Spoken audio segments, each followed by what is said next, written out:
أنا كنت 8 سنين، وكان أخي محمود وقتها عنده 15 سنة وقت ما أمي توفت. المرض أكل جسمها، وقبل ما تتعب خالص وما تقدرش تتكلم سحبت محمود في حضنها وقالت له: خلي بالك من أختك أو هتسيبها مهما حصل. محمود ما خدش الكلمة دي على إنها كلمتين بيتقالوا وخلاص، أخدها كأنها عهد. ومن بعد اليوم ده هو ما كانش مجرد أخي الكبير. بعدها بسنتين أبويا اتجوز واحدة اسمها سوزان، وطبعا جابت معاها بنتها شيرين. من أول أسبوع محمود وسوزان ما بلعوش بعض خالص. محمود مش من النوع اللي بيدي احترام ببلاش، لازم تستاهله عشان تاخده. سوزان حاولت تعمل فيها الأم اللي بتوجه وتصلح وتحط قوانين. محمود كان بيبص لها وكأنها هواء ولا عبرها، وده كان بيجننها. شيرين بنتها افتكرت إنها تقدر تقلد أمها، بس ده اتقلب عليها. أصعب موقف حصل لما شيرين بدأت تتهزر على أمي. كنت بعمل الواجب وسمعت شيرين وواحدة من صاحباتها بيضحكوا في الصالة.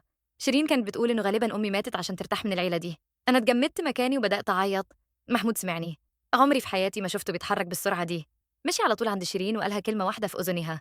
أنا ما سمعتهاش، بس وشها جاب ألوان. من بعد اليوم ده الكل بقى بيمشي جنب الحيط قدام محمود. شيرين لو بس فكرت ترفع صوتها عليا، محمود كان يبص لها بصة واحدة بس وتسكت فورا. سوزان كانت مرعوبة منه هي كمان، بس كانت بتمثل القوة لما أبويا يكون قاعد معاهم. لما محمود بقى 18 سنة دخل الكلية الحربية وكان محتاج يسافر، وكل حاجة اتقلبت تاني. أول ما محمود مشي شيرين جت تعوض اللي فاتها، بقت تاخد حاجتي وتقفل عليا باب أوضتي من بره. حاولت أتواصل مع محمود بكل الطرق، أكلمه، أبعت له رسائل عن طريق الجيش، ولشهور مفيش أي رد. وما كنتش فاهمة إزاي أخي اللي بيحبني يختفي وينساني وأنا في أشد الحاجة ليه. لحد ما جدتي جت زارتنا بعد 8 شهور وسألتني بغرابة: هو أنت ليه بطلتي تسألي على محمود؟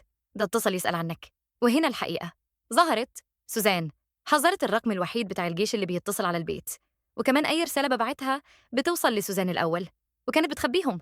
لما واجهتها ولا اتهزت، قالت لي بمنتهى البرود إن أبويا موافق إن ده الأفضل عشان محمود يركز في شغله بدل ما ينشغل بمشاكلنا. يعني أنا اتحرمت من أخي سنتين كاملين، وشيرين كانت مخلية عيشتي عذاب. بس دلوقت محمود هيوصل بعد 9 أيام، وسوزان تصرفاتها بقت غريبة جدا. تقريبا ما بتتكلمش، طول اليوم نازلة تنظيف في أوضتي وتسيب لي هدايا صغيرة على السرير.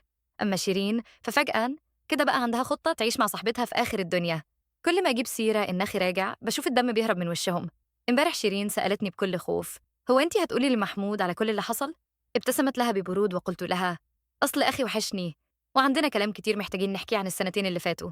راحت طالعة تجري على فوق، وبعدها ب10 دقايق سمعتها بتتحايل على صاحبتها في التليفون عشان تروح تبات عندها.